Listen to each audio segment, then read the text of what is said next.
What is up, everybody? Welcome to the Logic Bomb Podcast, episode 20. And we have a bit of a community episode today. We're going to be taking questions that we have received from Twitter. We put out a request for questions a couple days ago. We got an overwhelming amount of responses, over 300 questions we got back. So that's what we're going to be doing in today's episode. No guest. You're stuck with us three.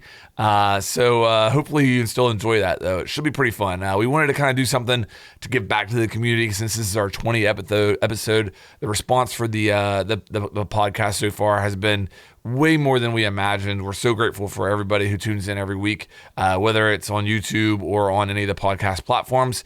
I'm really grateful for that. Don't forget, guys, we do have merch available. If you go to our YouTube channel, there's a link in the description if it doesn't automatically show up for you. You can get sweatshirts, coffee mugs, t-shirts, stickers, stuff like that over there, and support the Logic Bomb podcast that way. So with that said, we're going to go and get started. I think before we jump into the questions today, one thing I think we'd all like to say, it's very tumultuous times, a lot going on in the world. We're not going to go into it, but our hearts are with everybody. And we just want to kind of say that, we didn't feel right not mentioning anything, but, we also understand that, this is a podcast about video games, so that's what we're going to do. But certainly our hearts and minds are with everybody around the world right now. So, well said. Anything else you guys want to add on that topic, or you want to jump into? Yeah, just really quickly. The comments and questions weren't just taken from Twitter; they were taken from the YouTube community posts as well. And as Flank just said, we had. Actually, I think it was over 400 across both platforms. So we're going to disappoint one or two people today because there's no way that we can answer 400 questions. But so many of them were absolute corkers. There was just really high quality questions all round. And actually, there's a lot of repeat questions, like people asking about mouse and keyboard and console stuff, next gen. So if I read out one of those questions and you think, hey, I asked that, it weren't so-and-so, it's because we had a lot of repeat questions. And I think that's it. I tell you what, we were going to talk about clip episodes as well on the main. Is it worth just talking about that really briefly? Yeah, go ahead. Mention it. Yeah. So just to say, you may have noticed we stopped uploading podcast clips, and that isn't just laziness on our part. We were talking about whether or not it was a good thing, because we had one or two comments saying, sort of feeling a bit like they'd clicked on a full episode and it was a 10-minute or 8-minute clip of us chatting and they'd already seen it, and it felt a little bit like we weren't really happy about that. And then there was just this whole thing about, if we're going to do clips, should it just then be on a separate channel so everyone knows what they're in for? So that's something I suppose we want feedback on from you guys, if you want to see another clip channel. But I don't think we've really made up our minds anyway, have we? No, I think I'm more in favour of it, in fact, than you two. Well, I think where I stand, and I'm one of three, but I think that if we do clips in the future, it will be on a second channel. I don't think it's, I don't really like combining clips and the full episodes on one channel. But I'm with you on that one, yeah. Yeah. I think we're all on the same page there. So if we do it at all, it'll probably be a new channel. But I don't know if there's an appetite for it, because some of those clips did quite well. People seem to enjoy them, but I don't know. Yeah. We'll see. We'll see what the response is. Yeah, let us know.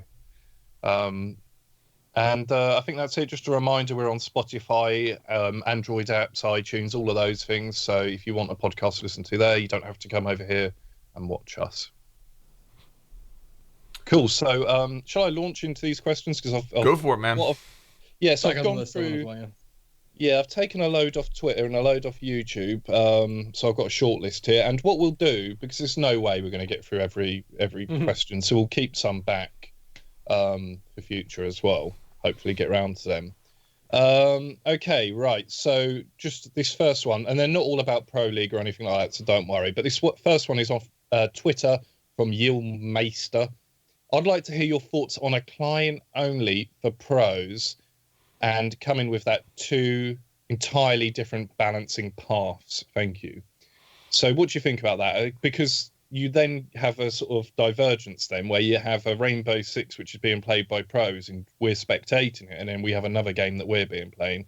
I suppose what Yilmeister is trying to solve there is this constant talk about the game being balanced around Pro League or the average guys like us playing the game. Ooh.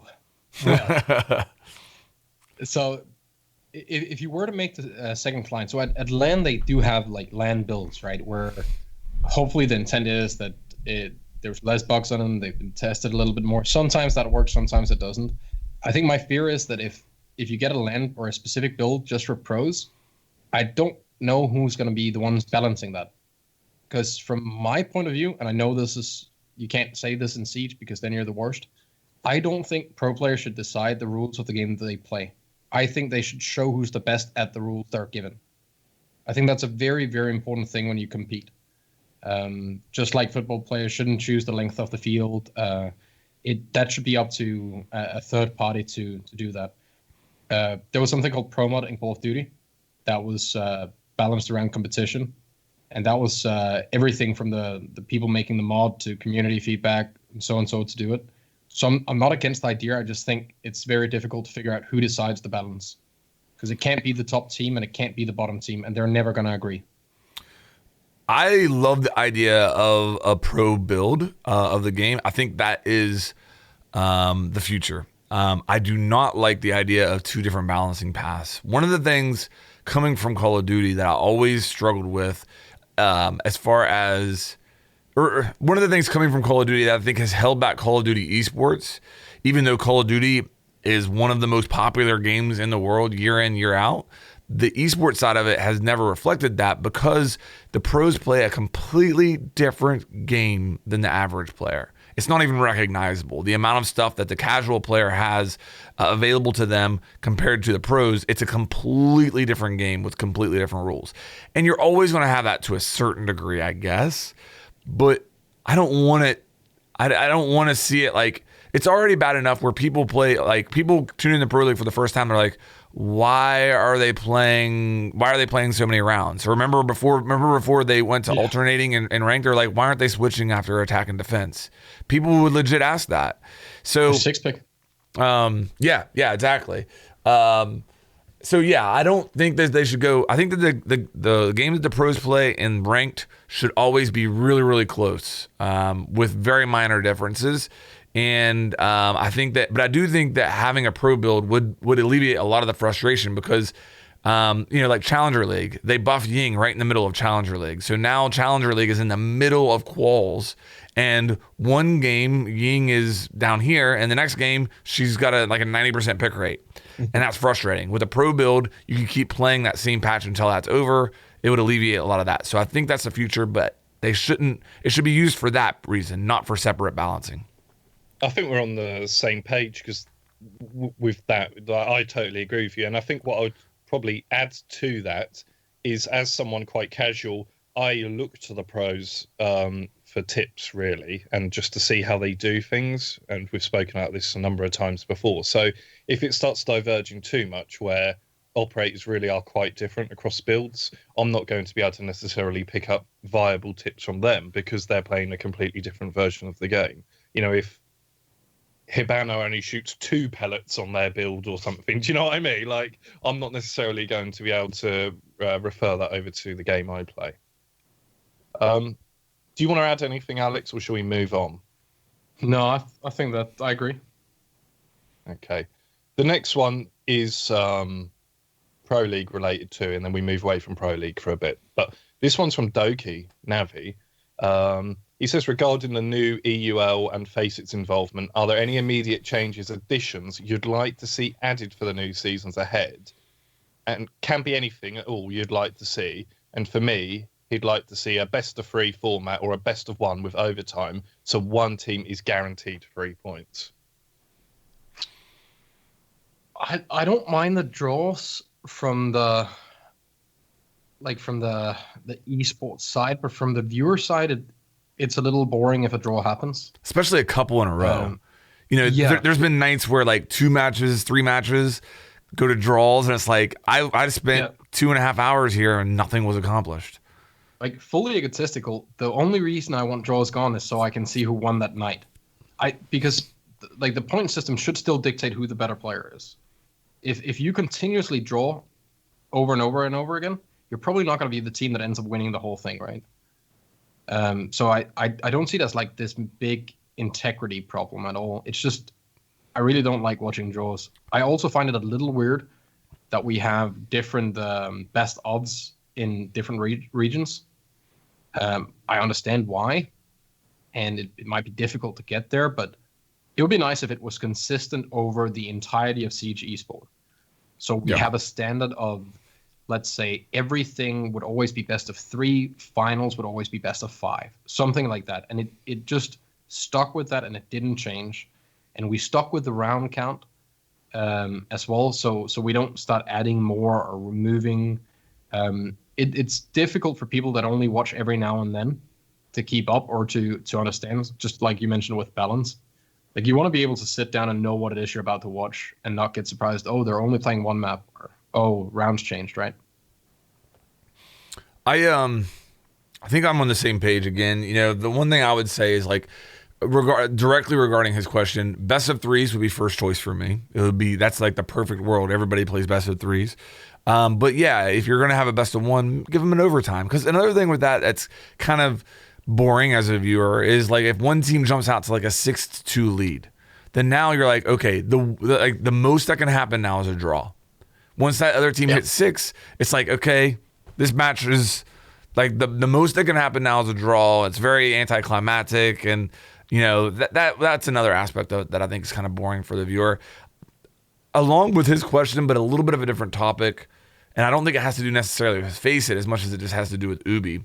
Is a lot of people are talking about putting a player in the game or anything. I understand, like, maybe that's a little bit more technically demanding. What I would like to see is them take like the match of the week. Whoever, find somebody out there you trust. Maybe it could be Useronic.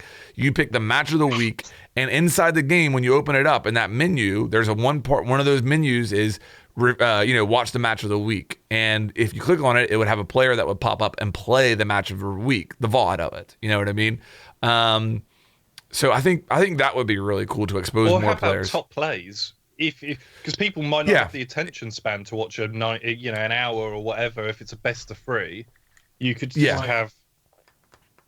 Top plays would be ideal, but more work. Let's just go full in esport tab. All standings, all games, everything can be watched from client. There's no excuse not to. You can already open your browser and Uplay. At least do it on PC. If they can do recall different on console than PC, there's no way that. Sure, development time. That's the only one I'm buying.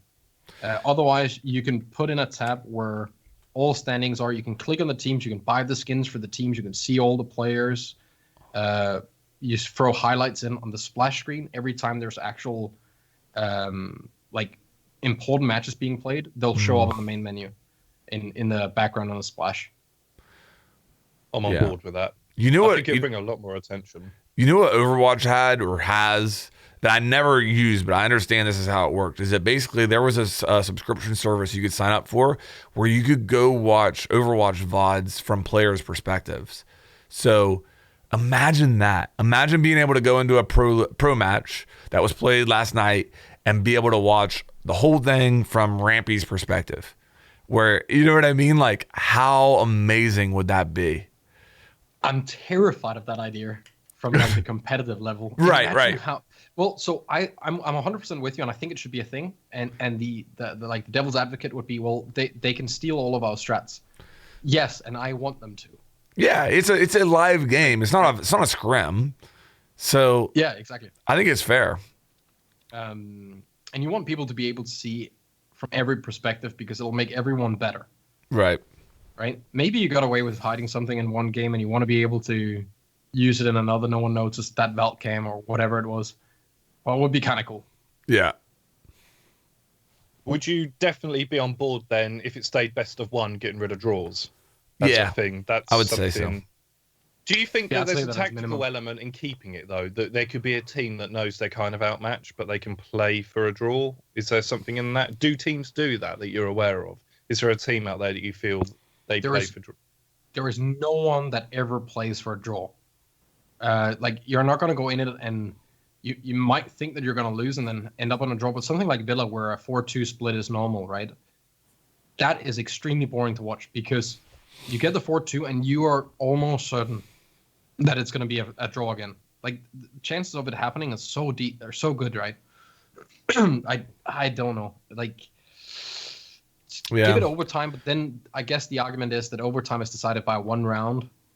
And if you go with the 2-round overtime, you could have matches that go very, very, very long.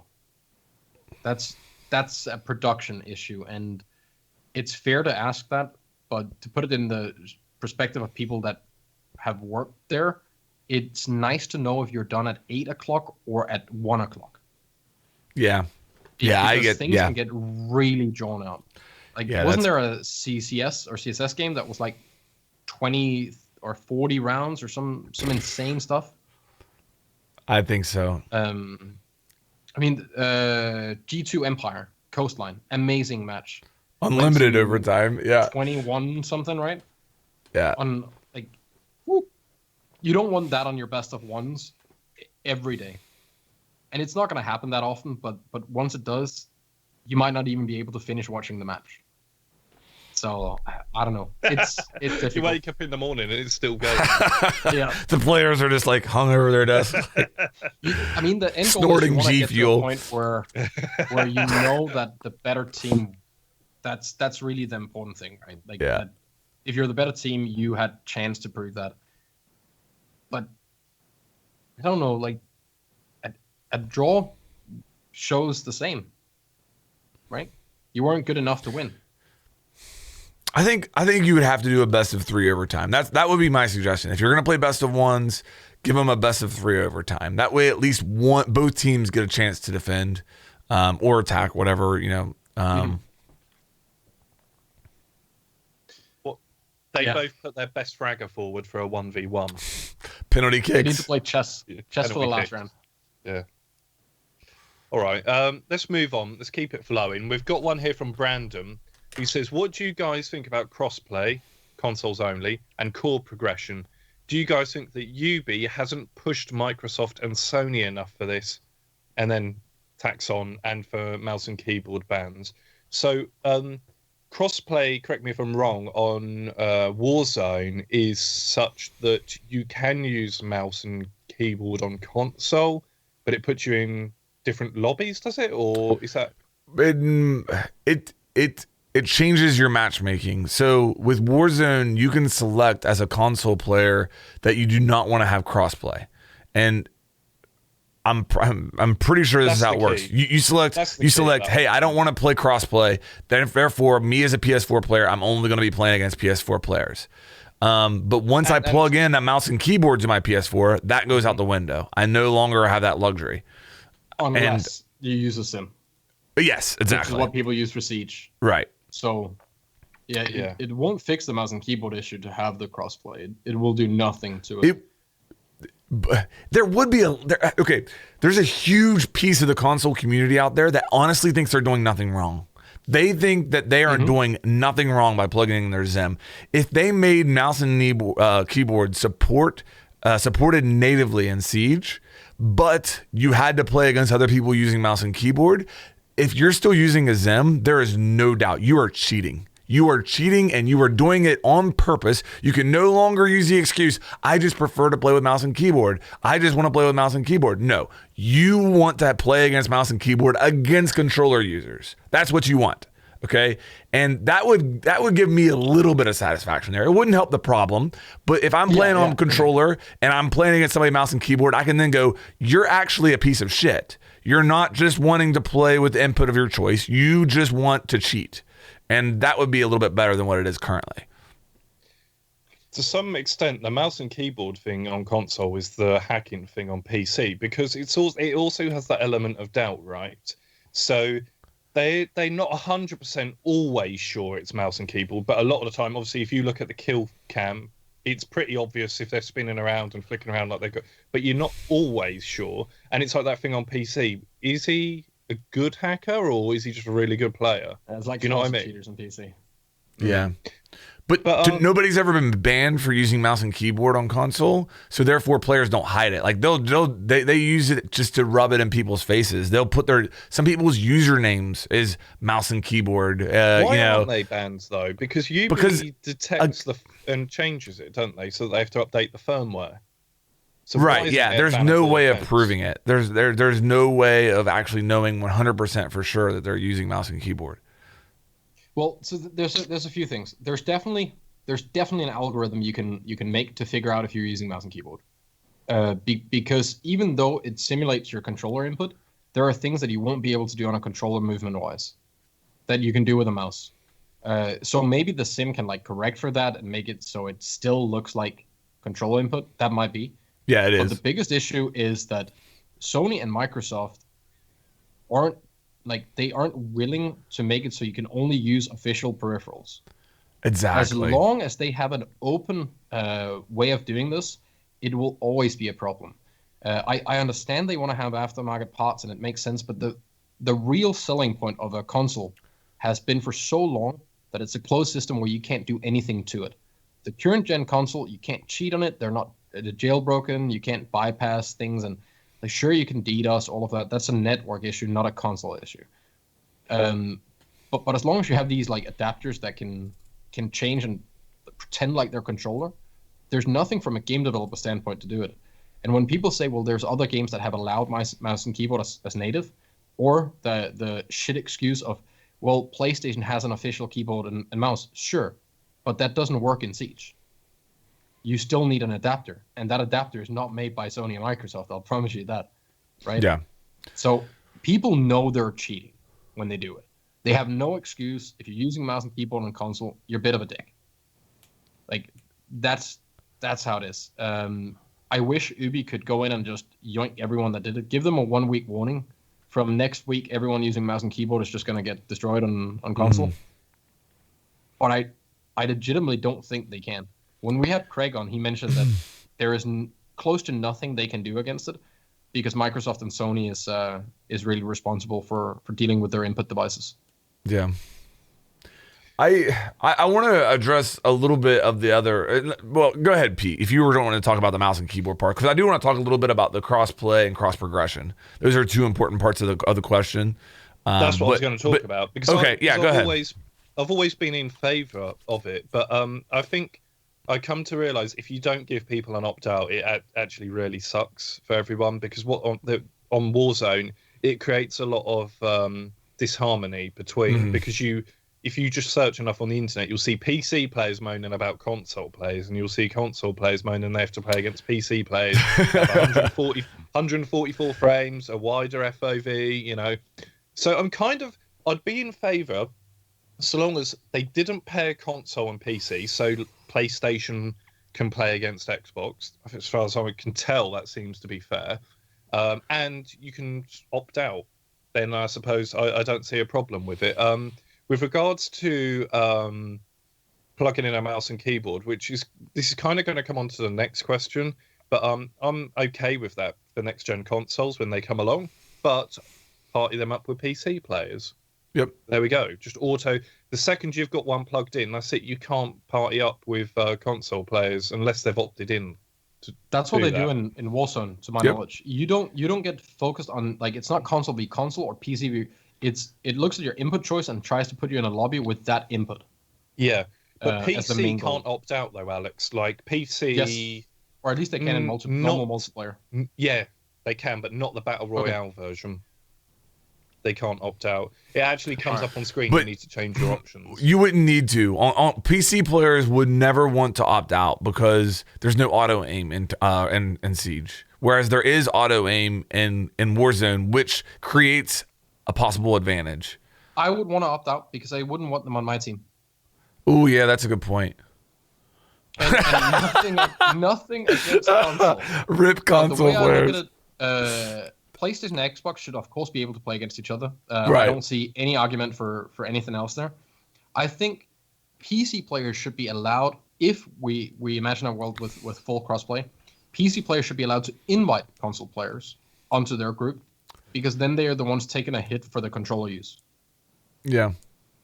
You're not hurting console players by Jeff and his friends inviting Champ on PC to console side that's just dancing around with everything, leaning without ADSing and whatnot. I'm not a big fan of doing it the other way around. And with the core progression, I don't see any reason not to do it. Mm-hmm. But I will say, if people want this, they maybe shouldn't have like 17 different accounts everywhere. Yeah. That's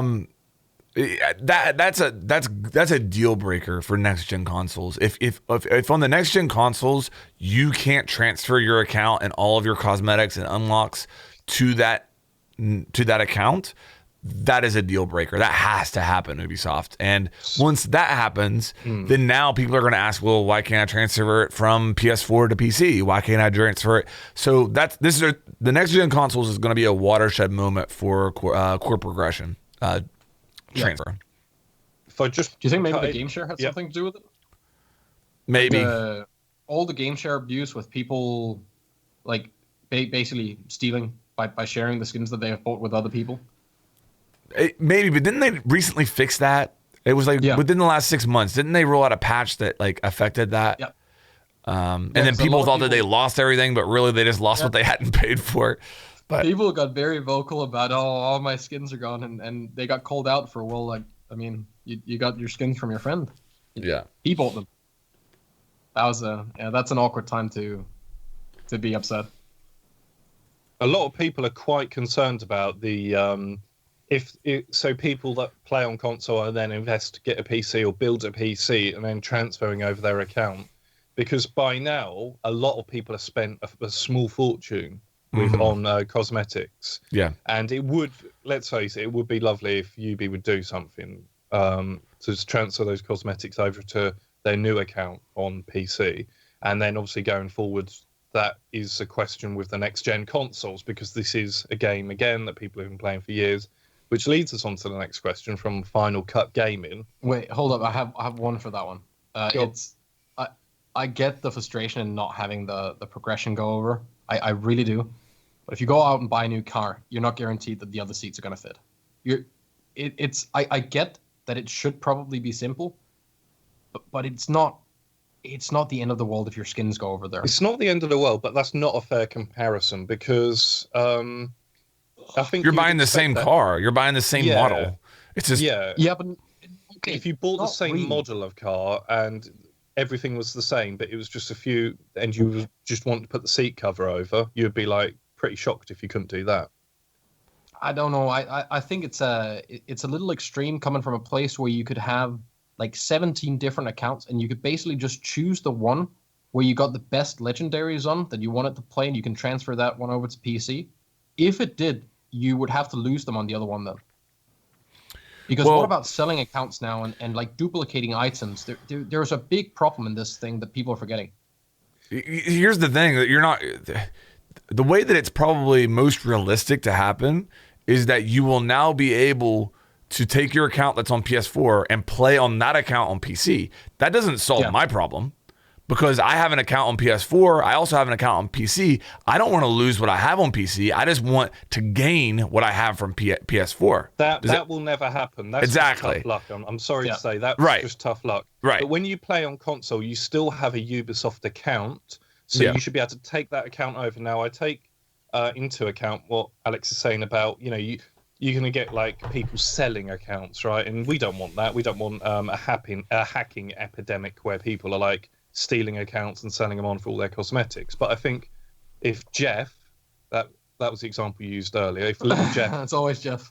If Jeff was playing on console and he switches to PC, I think it's a good faith thing for Ubisoft to just allow that exact account. It's not like switching cosmetics to a new account. It's that account over on PC, and I think that's a. What if you go in and buy it? So it's I don't know if you remember, in World of Warcraft you could like do transfers and stuff with your, but it was very limited on how you could swap servers and stuff.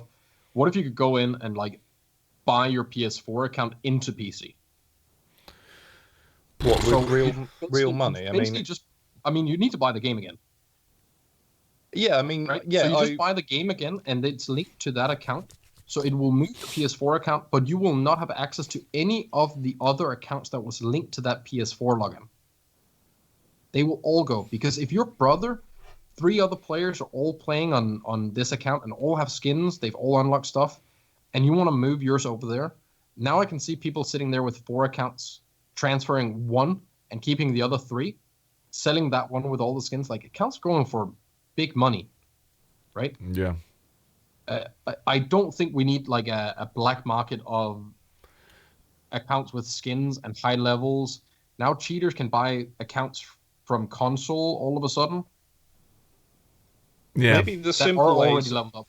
a one-time transfer, but it stays with your same email and everything. I'd be okay with that. Yeah. I think that- it's fair to say that you have to buy the game again as well. I don't think that if you're playing on PS4 and you want to play on PC, you should have to buy the game again, but you can transfer the account with that purchased game. Yeah, once. Yeah. And only one way. Yeah, it makes sense. Yeah. Then I'm with it. My biggest fear is the way that it could be abused. I think people are forgetting, like, if you can create as many accounts as you want on console, right? Or I think like 10, something like that. yeah. So now imagine you have 10 level 50 accounts and you transfer them all to PC. Yeah. Very cheap. And now the cheetah boys have an easier way of doing it, right? Yeah. I don't know if there's PvE level cap on Xbox or PvE experience cap. Maybe. Yeah, I don't know if they Otherwise, instituted they'd have that to do either. right? The next question just really leads on from that, and it was what you want to see changed on the next gen consoles that follow. How much time you got? That's from Final Cut Gaming, and we've carry on them because we've sort of touched on that a lot. Right? I just played PS4 yesterday. I streamed it. It was actually a lot of fun. Brought back so many fond memories, man. Like, brought back. This is off subject, but brought back, like, there was a time when I was just a video gamer playing Rainbow Six Siege. I had maybe like 500 subscribers on YouTube. I didn't get recognized every single game. I never got recognized, and I could just go in and play. And yesterday, dude, I plugged in the PS4 and I started playing. It brought back a lot of those memories, man, and it was really cool. That's off topic, but yeah, okay. So first of all, FOV slider, that's got to happen. Second, 120 frames per second. That needs to happen. I think after that, mouse and keyboard obviously needs to be addressed by Sony and Microsoft. That's got to be figured out. If you do really, I mean, if they can include those 2 features as far as FOV slider, the higher frames per second, and they can limit the mouse and keyboard manipulation on consoles, I'm all in. Native mouse and keyboard support queuing with PC. Yep. Yeah, and then they block third party. Well, I guess it wouldn't matter at that point, as long as they provide native mouse and keyboard support, and they queue mouse and keyboard against other mouse and keyboarders. Then I'm going to be playing on my PlayStation with a mouse and keyboard, and I won't be playing against people who are using Exim to play against people on controller. So it solves a problem for me, but it's still not really solving the problem. They need to do more than that, but yeah. I think they should find a way to ban people whether Microsoft or Sony wants it or not. What with the Zim thing? No, just in general.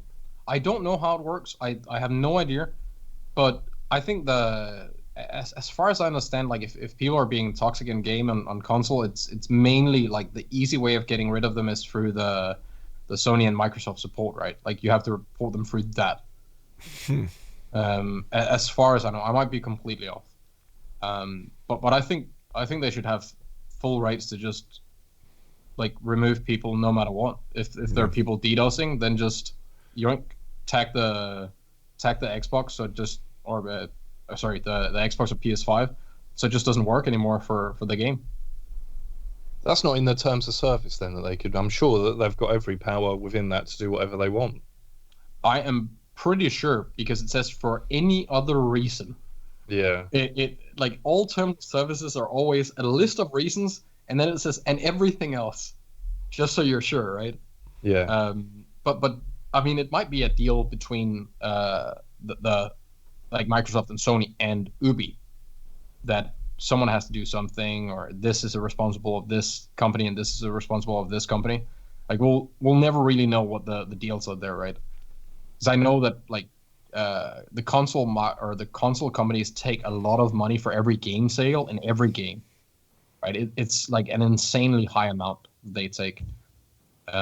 So what deal is there? I have no idea about. But I wish that they had full control over their game, no matter the platform. We'll see. Times are changing. I suppose I agree with what Flanked wants, the FOV and whatnot, and the frame rate. And what was I going to say? Oh, in addition to that, I want to see a real step forward in the hardware, and how games perform, so that it really does feel like a little PC that's in package of a console. Well, if you had 120 frames, that would be it. Though, like I was playing yesterday. I have a 4K HDR monitor. I was playing yesterday.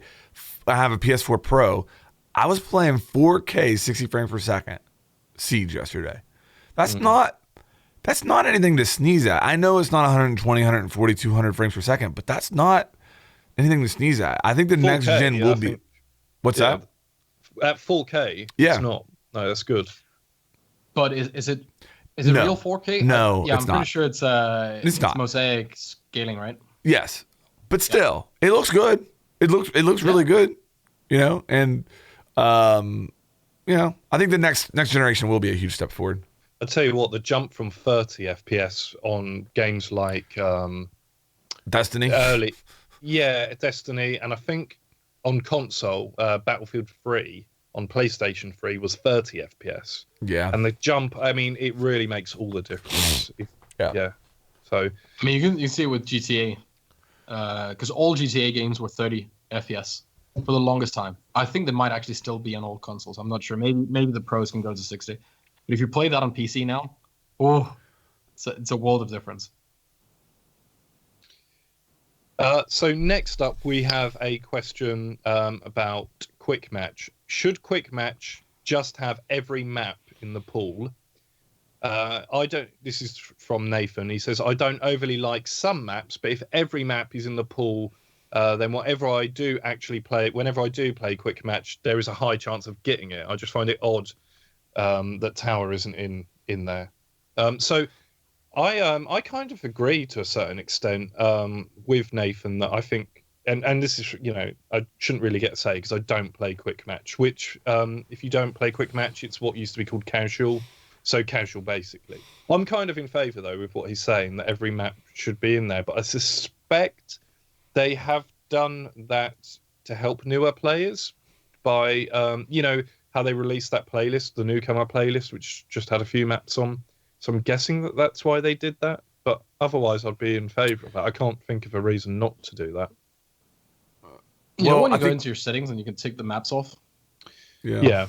Do that. Allow people to ban 3 maps, then add every single map into quick play. You get 3 maps that you can decide not to play if you don't want to. If you, for some reason, just despise the map so much that you'd rather not play than play that map, you get 3 options, and that's it. Every other map is in there. What if the reason they're not in there is for data limits? Does that change anything for you? Next gen. Yeah. That's the thing, though. I mean, I don't know. Has that ever been communicated? What the reason is behind? We know why they're doing it ranked and unranked. It's probably a combination of a couple of things. Yeah, it's easier on beginner. If you start the game to now and there's 20 maps in Quick Match, or there's 10 maps, then you're much more likely to learn those 10 maps faster. So, I don't know. But it can only be data limits if you can't pick them in custom. That's true. Yeah, they must still be in the game. Yeah. I'd rather see them do something with the situation stuff with all those maps that are sitting there just doing nothing. But I don't know if they legally can, because it was there on the purchase, right? What, Old Hereford? I don't think they can just scrap those maps and put new stuff in. I don't know how that legally works when it's something that was there for release. Wasn't that one of the big issues with Bartlett, that it had to be a playable map? It couldn't just be the situation thing, because the box says 11 maps. I don't know about that, because Bartlett, they didn't need to give us Bartlett. That was just something that the community kind of asked for and that they brought through. That's in Article 5. wasn't it? Yeah, but I think you had to be able to play it when you wanted to as well. I mean, I guess you could still do that with Article 5. But if you put 11 maps on the back of the box, I get why people get pissed if there's 10 maps that you can choose from. You know what was on the back of that box? It said new game modes. When it was in the season pass, in fact, new game modes. Hey, we got new game modes. Outbreak, Showdown, what was the Desert Eagle one? In year 1 season Golden pass, Gun? we didn't get them. No. In year 1 it took a little while, Pete. Hey, took a little while. We got to it. Was that a Halloween one? And then we got, it was a crap Halloween one. Yeah. Yeah. The first event packs were the Sunsplash packs, and there was no game mode. No, it's Outbreak. Oh, yeah, that's Outbreak right. Was the first event, really. But the Sunsplash packs didn't have any game mode associated with that. Correct me if I'm wrong. There was nothing. It was just the Sunsplash packs, including the best Legion skin that is available. That is the Legion Elite, by the way. The Sunsplash Legion headgear is the Legion Elite, and I will not be told anything different. What, the fuckboy hair and the toothpick? Yes. The popsicle stick. It's the best. It's better than the Elite. You know, those events are sort of like win-win for Ubi because we get an event to play for, but let's be honest, they showcase the cosmetic. It's like a shop window because you can't turn it off. If you pick Legion, he's got that skin on, so it makes sense that they put an event around those skins, those cosmetics too. Do you guys have anything else you want to add on to that? Nah. No. You good? All right. Do you think if Siege is ported directly to next-gen consoles that it could fail if a game is released that is similar to Rainbow Six but is built for those next-gen consoles? Do you think planning on cross-platform and cross-generation is something Ubi should even be focusing on? Unicronus, he's one of my mods. I got to give him a shout-out. So I thought that was a really interesting question because I suppose the nub of that is the old gen going to hold Siege back, whereas a new game that comes along won't have to worry about being built for PS4 and Xbox One. There's always that. I'd agree if it didn't run on PC though. Like that's kind of the counter argument there is it runs in PC and it runs like 300 FPS through Vulkan. I assume Vulkan had something to do with next gen, right? Like I'm pretty sure it's going to run Vulkan on next gen. They're not static. They're always iterating on the engine and improving the game. It's not as though they've just released this game and they're not trying to improve it. So it goes that's with the whole Assassin's Creed engine, right? Like that's such a straw man because it's not like you build an engine and then it's a closed box where nothing changes and then you build 2 different games of it. Yeah. You modulate it and add toolkits to it and like the destruction system that is added, it's basically a completely new engine. It's like right now, Siege is being played on Siege engine, right? Yeah. It's not Assassin's Creed. Look at explosions. Look at explosions. Yeah. Let me add to his question a little bit. What if somebody comes along and does to Siege what Valorant did to CSGO and also labeled the game as built from the ground up to be played on the PS5? Or why should we care though? If that's another, I'm sorry, but why would we be loyal to Ubi? As much as they've been good, if it's another, but that's not his question. That's not his question. He says his question isn't would you guys play it? His question is, do you think that Siege is at risk for a game to do that? Well, yeah, I mean, there's a potential risk there. If a game did come along that was like a better game than Siege, and it did all the things we love in Siege, but better, then I'm sure I'd move along. I'm not bonded to Siege and has to stay loyal to Siege. So yeah, it could be a problem. Do you think the risk is high enough to where they should have made Rainbow Six Siege 2? No, because that has inherent risks anyway. That's like killing a cash cow and creating another. And it's also the premise of the question from Unicronus, which is great because we're here discussing it, is based upon the existence of the current gen, whether that's holding it back. And as Alex and I both, I think, agree on, I don't think that the engine it's built on is holding it back. I mean, we already have a game that works really well on PS4 and PC, and I'm playing it on PC quite different to how it would be played on PS4. frames and. The Siege 2 is the difficult one because I also think it comes with a little footnote that people assume that there's something that is so difficult to fix about Siege that it would be easier to make a completely new game. That's just, I don't know. I know nothing about game development, but I think that is highly unlikely that it is easier to build a new game from the ground up without any of the flaws we have here. And I think most other companies, when they look at Siege, they're going, nah, we're not doing anything like that. That like destruction bullet falls, way too much data, no way. If something comes out and it's better, I'm definitely gonna play it without a doubt. I just don't believe anyone wants to make that. It's a very niche game. Yeah. It's very difficult, and I think if they look at Siege and they go, "Oh my god," people are like, you go ahead and have fun with that, Ubi. Good luck. That one's for you, boys. Do you remember when Ready or Not showed their first stuff, and everyone was like, "Dude, this is gonna kill Siege." Yeah. And then you watch some of the like PvP footage they kind of had of it. You're sitting there going, "Eh." Yeah. And Valorant. What did Valorant really do to CS? Because CS was never like a big streaming game, right? Like you don't sit and play CS ranked games and show it on stream. There isn't that much to show. It's about the competition. I think time will tell. To be fair, time will tell what Valorant does to CS. But I agree with you. As of right now, I don't think it's made even a dent. Or I would say, it seems like it's for Overwatch more than CS. What'd you say? It also only got released today. Yeah, true. In all fairness, right? Yeah. If they didn't iterate on it, Siege could become dated very quickly. Yes.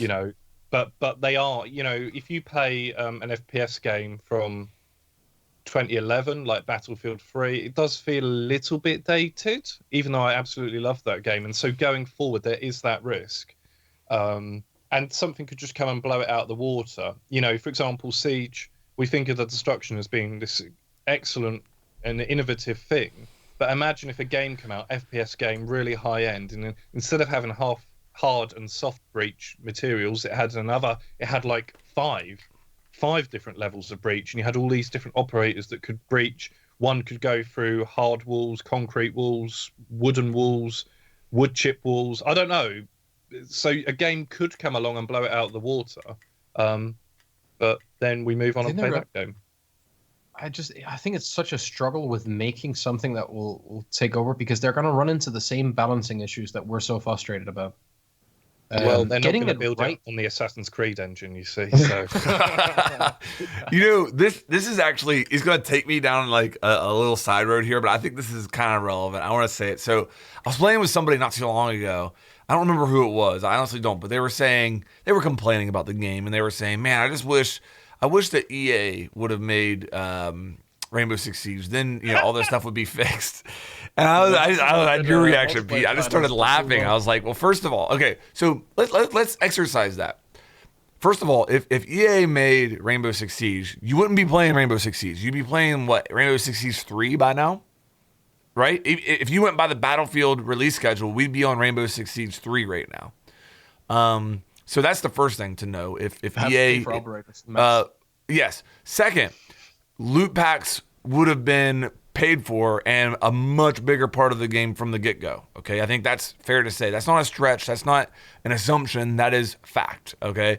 The second thing is people think that Battlefield 4 on release was a nightmare. Okay, Battlefield 5 has even up to a couple months ago they would release a patch and break things in Battlefield 5. So it's not like Rainbow Six Siege 2, whether it's made by Ubi or EA, would release with 0 bugs and everything's fixed and everybody lives happily ever after. Like, that's not how it works, guys. I just thought that was funny to think about. Actually, their Battlefield 3 has a very, very good Siege comparison because they added CTE, community test environment. That was BF4. A month after. Didn't BF3 get it as well? Okay. It doesn't matter if it's one of the other. We got the jungle map. Do you remember the community map? It was BF4. Oh no, I'm not talking about community maps. I'm talking about the test server they got. The CTE, yeah. So that came out pretty much when everyone stopped even caring about trying to make it an esport. Like I remember seeing like Epsilon playing Battlefield 3, for example, and teams were trying to make it an esport. It was being there was small streams with like 5,000 people watching, and no one cared. And by the time that it had a chance to actually start getting some rules implemented, because it wasn't like that was fully casual balanced, right? So you had to make rules in game with like what guns you could use and what you couldn't do, and there was a few bugs like you could shoot a knife at the same time, and your crosshair would shrink to your ADS crosshair, and your first 2 bullets on your assault rifle would be 100% accurate. So every competitive player would have a macro doing this, so they could run around and hip fire headshot across the map. That was how you played competitive Battlefield 3. On a map like Grand Bazaar, where it's like just nade spam, you're just nade spamming and then hip fire headshotting each other. Like that never worked. It never got fixed. Right? So we might be hot on Siege, and Siege might take a long time to fix things. But there's only really 2 games that we can refer to that has done this, and that's CS and Overwatch. That still has thriving, well, I don't know how, but still has a big community that still plays the game both casually and ranked. Yeah. Everything else gets a new iteration all the time because the other one didn't work, or they needed to sell another map or another game with more packs, right? At least we have a game with some sort of longevity to it. Yeah. Actually, that point about maps is really good, because with both Beer 3 and Beer 4, they divided the player base. Yeah, with map packs. Yeah. Yeah. With the questions, I'm going to move down now and pick out some of the YouTube comment ones so we don't miss them out entirely. All right. Okay. All right. This one's from Jesse. More insights in the business side of Siege esport would be interesting. So this is for you two, really, because you're both involved in this. So there's a few here. How is a player's salary determined? Which factors weight in the most? How much does having a T1 or T2 R16 cost for organizations? What are the regional differences? How much money can orgs make through their Siege team? How are the buyouts calculated? I'm going to skip the one about Fabian. I can go through almost all of those. Where does signing content creators fall into these business questions? And I know you've just signed for an org, have you not? Yep, I'm with Navi now. So you can perhaps talk a little bit without going into all the details necessarily, and then also touch upon the pilot program. So loads of questions there, and I can see why people are interested in that stuff, because I am, and I'm just going to sit back and listen to you two. So how is a player's salary determined? It's the second from last question on the sheet I shared with you. You ready? You go. Do you want me to rip into it, or? Yeah, go ahead. So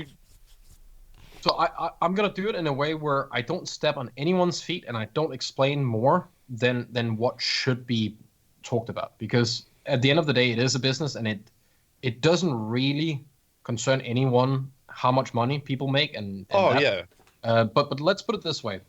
There are extremely few organizations at all that make profit. Very, very few.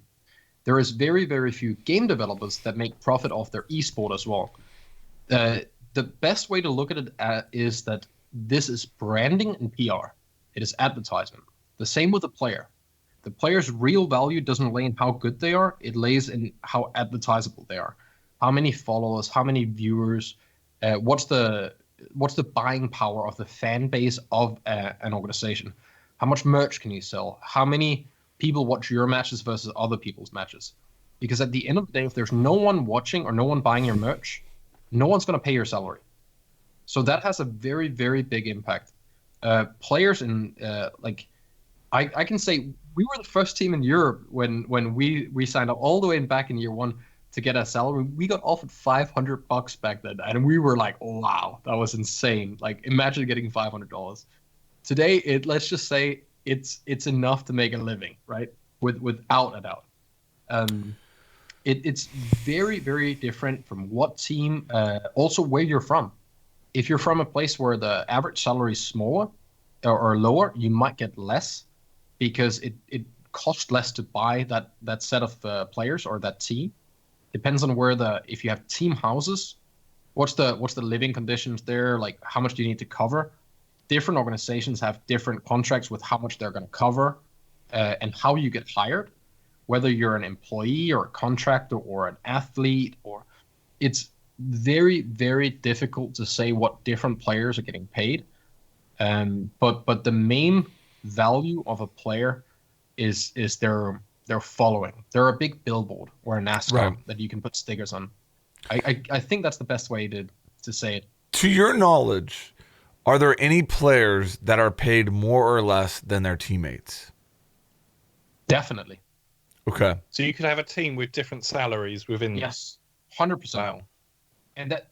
So let's put it this way. Let's say you have 5 people, and one guy has 1 million followers, and the rest of the players have combined like 50,000. If I own that team, I would be a fool to not value that 1 million follower guy higher. Right. There is just more, like, my team is worth more with that player on it. This has all changed so much in the last few years. I know a few years ago, I had a pretty good idea of what the average NA salary was. And those players, if at that time, if you didn't calculate their living expenses being paid, they live below the poverty level. Now, granted, a lot of these players, salaries have gone up, and also a lot of these players, when you factor in that their living expenses are paid, it basically puts them in a position where all that money they're being paid, they can literally just bank it. And it's kind of comparable almost like to being in the army where, you know, like, yeah, you don't like, it wasn't like you didn't get paid as much in the army as a doctor, but you did have the opportunity to save a bunch of money because of meals, housing, and all that stuff would be paid for. So, I think that they're doing pretty good. I think, you know, what I would say as far as the orgs, everybody right now, as far as orgs, but not everybody, most orgs right now are in a point of investment where they are thinking that esports are on a trajectory of extreme growth, and that one day, if they're in now at a low cost, this investment will pay off tenfold. That's where everybody's kind of at right now. Nobody's making money. Everybody's kind of like hoping that they're in at the ground level and that the sky's the limit. And buy-ins are going to be so expensive in the future that getting in now is what matters. Right. I think that the way that whenever I look at business orgs that are doing it right, in my opinion,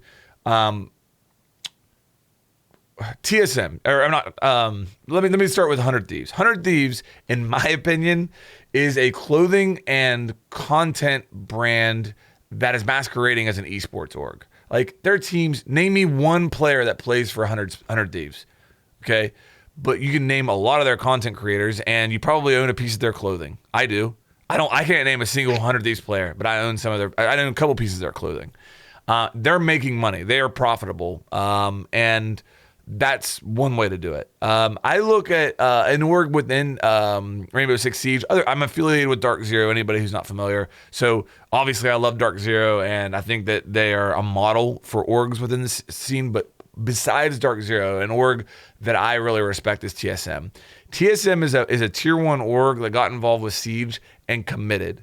They've created a lot of really great content around their Siege team. They're not just in to get a charm in the game, Cloud9, and they're not just into because they think they should be here. They committed to being here and to being a part of the community and to supporting their team. And I think that's the way that it should be. I mentioned Cloud9 there. Okay, I don't know the details of Cloud9. But I know that they were in NA at one point, and that they're not anymore, and that they have a team, and that they've remained in the pilot program, but you've never seen them have an impact on this game, on this sport at all.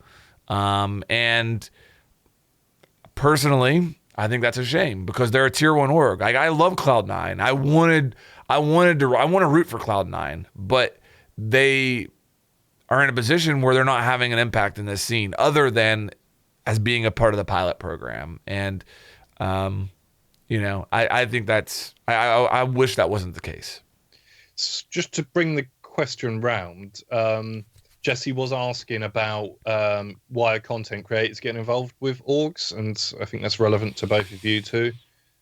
I think it's different for every org. So, I'll tell my story real quick. Whenever I originally got involved with Dark Zero, I reached out to them and I wanted to get experience. YouTube is not going to last forever for me.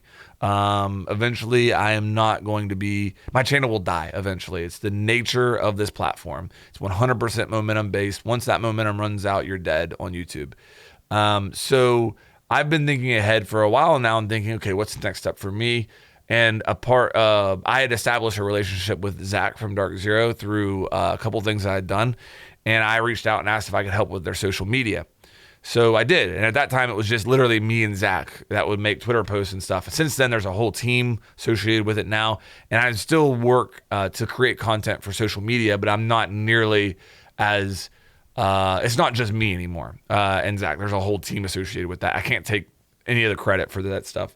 But I think that at the end of the day, the content creators are opening up a whole new level of fan bases for these orgs. So Dark Zero has access to my fan base because of being associated with me. And I think that's probably the goal really there for how I can get back to them. Again, it's you're the NASCAR, right? It's the point is that you're there to connect people with a product. That's pretty much it. The orgs want content creators because content creators bring some sort of viewers that might not otherwise have been linked to that. Now they are. It's beneficial for both parties. Like you get to share a crowd pretty much. There's a reason every org is picking up content creators, right? So what I'm hearing for Jesse is start playing a lot of video games. Everyone, stop going outside, get your butts in front of the TV, and keep playing because there's good money to be made.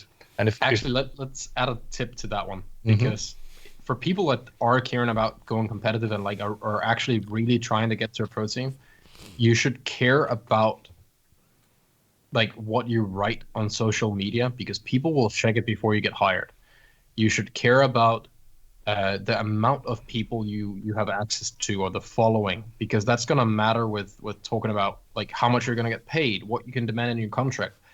If you're actually going to sign with an org, spend the money that it costs to get a lawyer and actually have a proper attorney or lawyer look over your contract.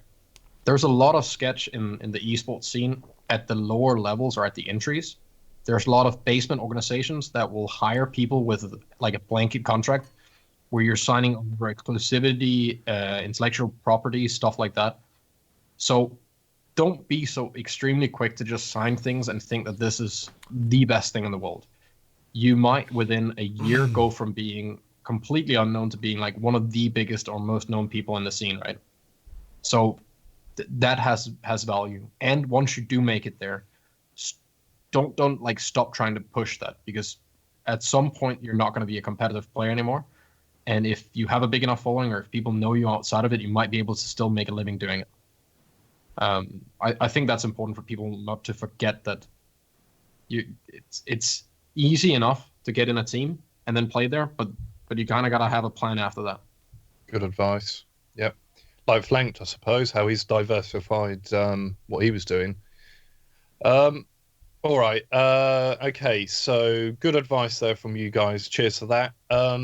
Zach asks, they should give Melusi a different weapon like Castle's UMP, so she should be a little more balanced. Her gadget, plus her being a free speed, is enough. She doesn't need Legion's gun too. So a lot of people feel that Melusi could be on the strong side, being that she does have 3 of those Banshees, and she's got a Nitro cell, she's a free speed, and Legion's T5 is pretty mint. Yeah, it's a pretty good gun. Do you think that that's something that they could assess with her going forward if this test server closes and they say, look, maybe we do need to tune her down a little bit? They could just swap out the gun. Let's address the problem directly. If the problem is her Banshees, let's address the Banshees. Let's not make an operator frustrating to play overall because they bring too much utility to the game. Like there is some operators that I agree with that thought process with. Like, Thatcher doesn't need to have the best gun in the game. That would not make sense at all. But when you look at Melusi, she's frustrating to play against because of her gadget. Let's address that gadget. Let's not just give her a shit weapon so nobody wants to play her. Is that hypothetically, or do you now actually think that does need addressing after having some time playing on the test server? Oh no, the Banshees need addressed. I think going down to 2 is a no-brainer. I think it needs to go further than that. Like Melusi's going to have like a 90% pick rate if she comes into rank in this state.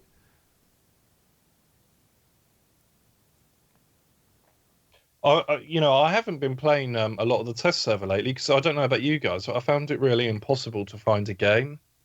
I've given up with queue times. Yeah, so I'm now switching back to the main Siege, but I was sort of the opinion that the Banshees could be dropped down to 2, but you think it needs to go further still than 2 of them? It might.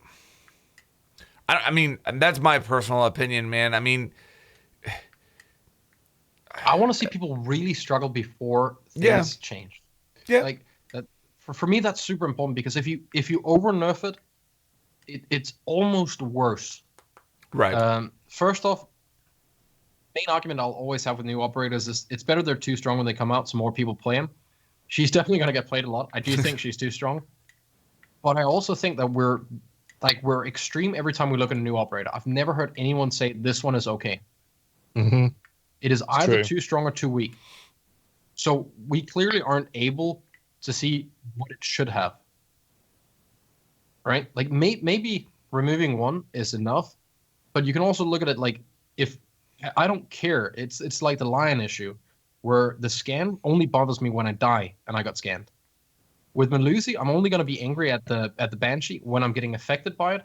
It doesn't matter that there's 2 others in the other side of the map because I probably never saw those.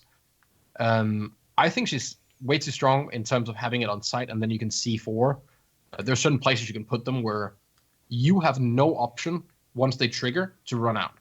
And I'm not a fan of that.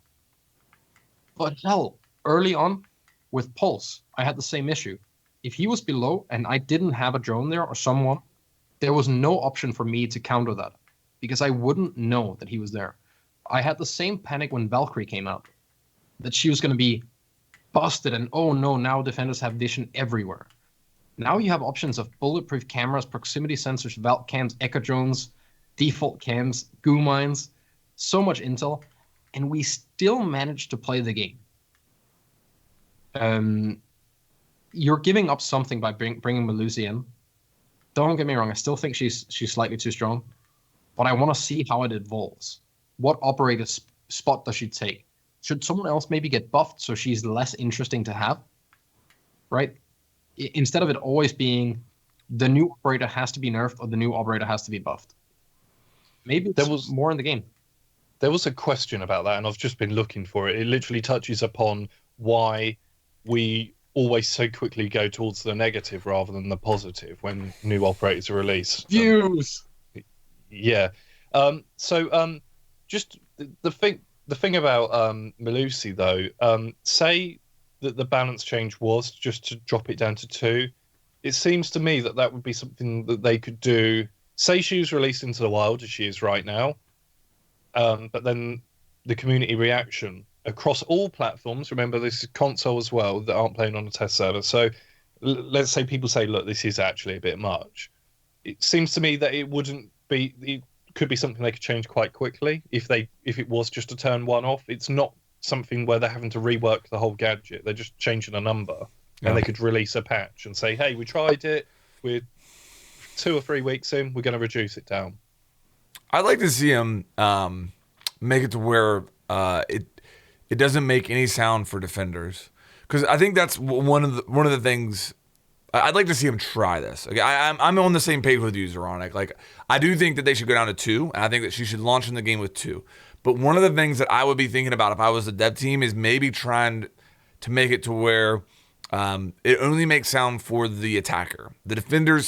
So yes, it slows you down. And right now, what makes it strong is not only does it slow you down, it's also an information tool. kind of like a Legion Gumine, where if they're coming from this way, yes, they're slowed down, they're vulnerable in that respect, and they're also deaf, and you know exactly where they are in most scenarios. So if defenders couldn't actually hear it go off, which could make sense, I mean, there's no friendly fire with it. So all you have to say is, well, it has zero effect on you and your teammates, but the attackers hear sound and are slowed down by it. Then I think that balances it significantly right there, because you couldn't just place it around a corner, wait for it to go off, and then peek it once the person's slowed down. It would have to be actively played. And that's what I would, that's one balancing way that I think it could be helped right now. I wish you could only active one at a time. So you could place all three, but you have to, I don't know how it will work UI-wise, and especially on controller. If it was, for example, added to your camera element, where you don't get any vision, but you get you get a little tab open, and you can choose if 1, 2, or 3 is active. So you have to, like, through the round, change which ones are turned on. You could put one in open area and bank, and then you could have that on to start with to know if anyone's there and peek. And once you know that area is done and contested, you can turn the other one on, just so there's an interaction with it. But that's my big gripe with anything. I don't like anything that you don't have a say in when you play. You don't like set it and forget it. That's what I call them, is set it and forget it gadgets. Yeah. But I guess the counter argument is that no one ever mentions this about any of the base operators that we have, which are all. That's not true. We were talking a couple weeks ago about how you were saying, like, the ADS, you should have to switch between, what projectiles it picks up. But I might be biased when I say no one talks about it, and then you refer to me mentioning that. We talk about that. But Capcan traps, set it, forget it. Rook armor, batteries.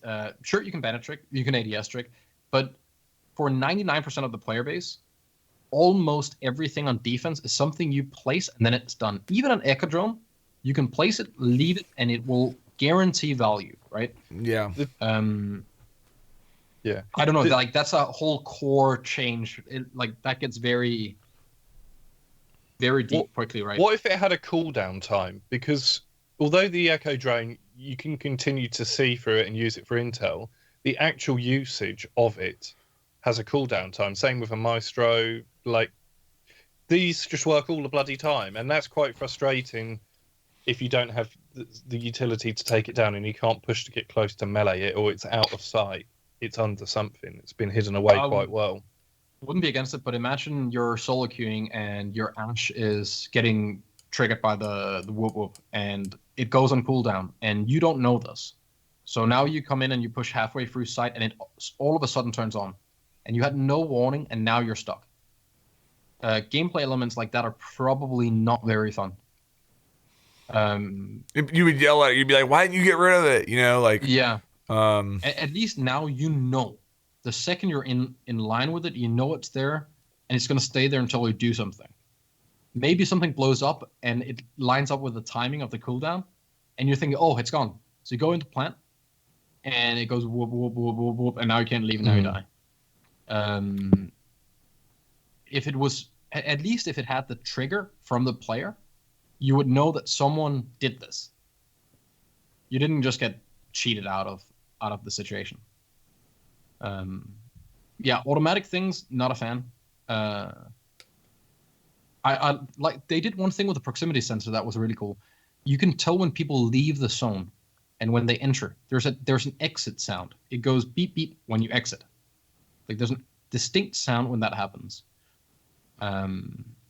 I don't know if they could add like an extra element to the whoop whoop thing. Maybe just remove the sound completely from both parties, and then when you get really close, it starts making sound. So like if you're in range to melee it, you would know. But on the outskirts of it, you had no intel of it except for you seeing the whatever sound waves coming off it. I get it goes against like the idea of the gadget and all of that. Some sort of interaction would be kind of nice. Cool. We have. I found that question, by the way, that I was talking about. It's from Travis, and he said there's a number of questions, but the first one was, why is the discussion regarding new operators typically nerf this, nerf that, and more specifically, nerf their gadget like this? It's rarely buff these operators instead. Additionally, I never hear or see anyone suggest instead nerfing an operator's kit outside of their unique gadget. I'm not sure about that one so much, because we, for example, Ash and Jaeger and Bandit, and we often talk about changing like speed of an operator as a Or balancing C4 tool. impacts. Yeah, It's yeah. very So common as well. Shields. yeah, but I think the nerf this, nerf that is very true, and I think it's because we sense danger. Like you see It's something. You're scarred. we're playing an Yeah. FPS, and Yeah. like there's people who nobody likes dying to gadgets. Gadgets are really fun to get kills with though. Like if you're playing a Maestro Yeah, and that's a you get problem. kills with if you get a kill with a Maestro's Evil Eye, that's really fun. But if you're that player who's like in that really pressure packed moment where you got a lot going on, you're getting zapped and you're getting you're getting hit by an echo drone and like spam Yes, spotted, like that's not fun.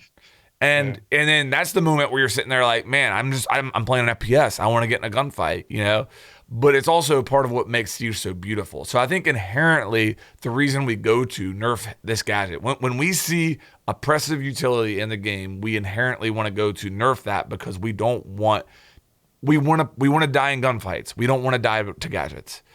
That's where my mind goes anyway. I think you're pretty spot on. I think we enjoy playing, like a lot of people enjoy playing fast and enjoy like the adrenaline of pushing and getting that 1v3 or the gunfight element. And then we get stopped by gadgets.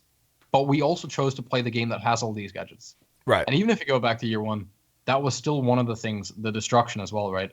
Like you could die from something that no other game can die to because it's all of a sudden the wall you're hiding behind is gone. Right? And you're stuck, and it sucks when you die to that. But when you're the one doing it's the reason you're playing the game. And all of these elements, I think one of the problems is probably it's getting much more complex, and it's hard to keep up because every gadget added has some sort of way of working together with all other gadgets. And it gets very, very complicated. We're way closer to Dota than we are to CS.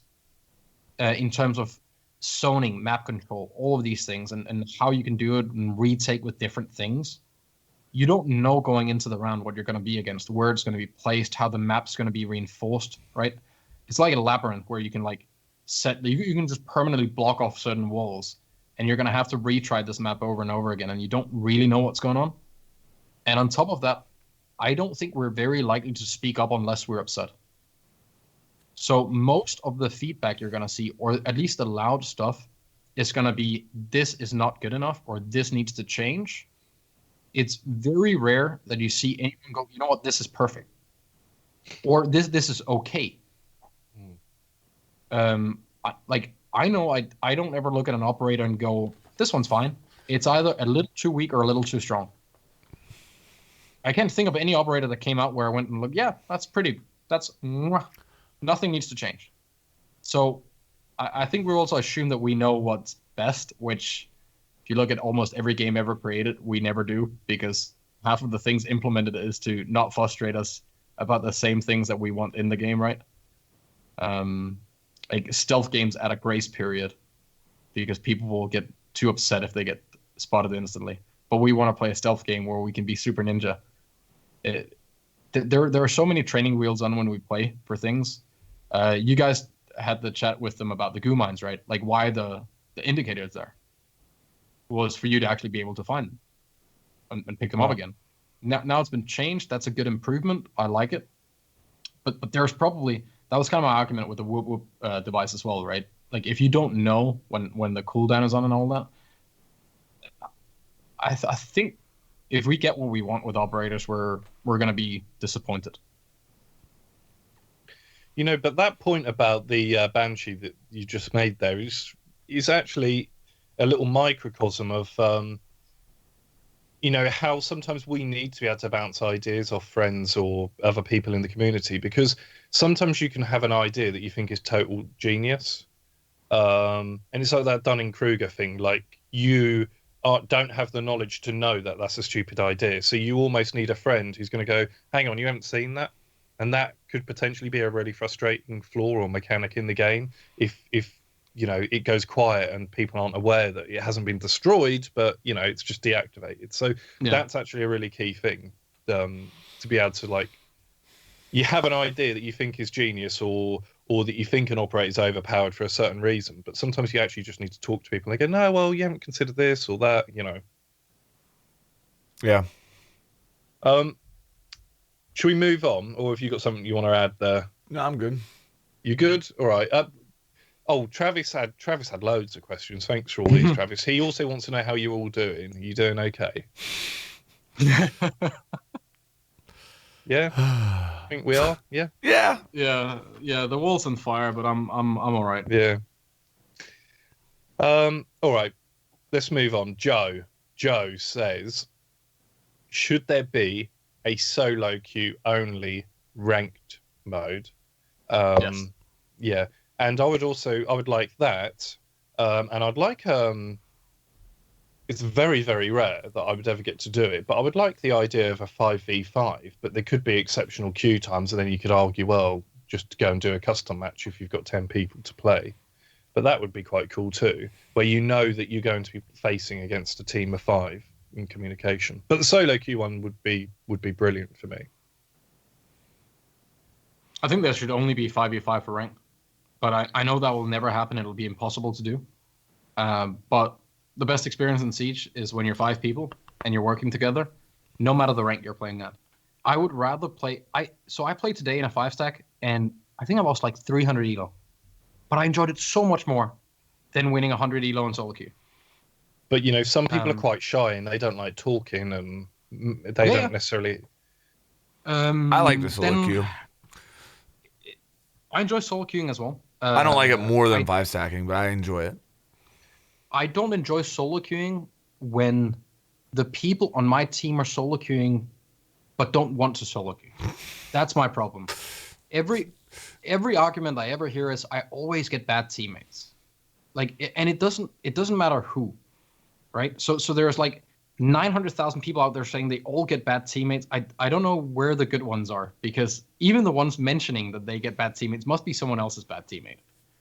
Like today, I had a solo queue game in Diamond, and 4 people didn't speak until they got angry at each other. Then they started arguing. Which, are you in a way almost making the case for one of the downsides of solo queue, of having a solo queue playlist? I'll be right back. Yes and no. The reason I want 5-stack queue only for ranked is because I think if you want to have the competitive tag next to getting the elo, and the stress and toxicity and beautiful stuff that comes with the elo tag, I think there's a good argument to be made that should happen in a group of 5 where you're working together. And then if you want to play the game for the base of the game, it could be the exact same thing as ranked, but you don't get to see the elo. I miss the old times of like, you're playing FFA in like Quake or something like that, and this random dude has like 40 kills, and everyone's looking at him going, "Damn, he's good." That never happens in ranked, ever. Right. You solo queue, and either everyone's saying, "Oh, that guy's cheating," everyone else is boosted, this and this. Like, no one ever does good. Yeah. Right. And it's only there for you to play against people of your own skill level. It's so hard to say if the elo you have as a solo queue. There's so many arguments to be made that there are cases where you could be in a rank you shouldn't be at, or like that's too high or too low. There's so many factors that you can't control in solo queue, and I solo queue most of my games, so I'm not against solo queuing. I just don't think most people enjoy it, because I hear almost no one saying that they enjoy solo queuing. Well, the really, I mean, so I guess the concern I have with a solo queue playlist, do you think it's fair to say that in a solo queue playlist you would see more of a TDM playstyle than than you would in a 5-stack playstyle, a 5-stack playlist? Most likely, unless the 5-stack is really good, then like that. Yeah. That's but at least in the 5-stack, the argument is that the other team has the communication to be able to do something about it. I guess what I'm saying is, I think that if there's a solo queue playlist, I think it's much more likely that somebody could go in, main Ash, not use any team play, not use any utility, and be able to hit the highest rank in there. Yeah. I think it's much more likely they can do that in that solo queue playlist than they could in a 5-stack playlist. So I think I would want a solo queue playlist as well, but I think it's got to be a separate rank. And maybe not even the same rank structure as the normal rank playlist. Like, what if gold is the highest rank? What if there's only bronze, silver, and gold in a solo queue playlist? And I'm not saying that. So a gold 1 would be the equivalent of a diamond or a champion. You know what I mean? But it's a completely different rank. It shows up in a completely different area, and it's completely. I just don't want that Ash main to be able to be like, I'm a diamond. Blanket statement. I'm a diamond in Rainbow Six Siege. Yeah. I dislike solo queue at higher levels. I think solo queue at lower levels is actually pretty fun. Sure, a little bit biased because it's a little easier for me at lower ranks, but I can enjoy and I find way more desire to improve and work together in my placement matches when I'm in like the gold elo. Like, people are talking. They're like, oh, let's do this. Let's try and do this.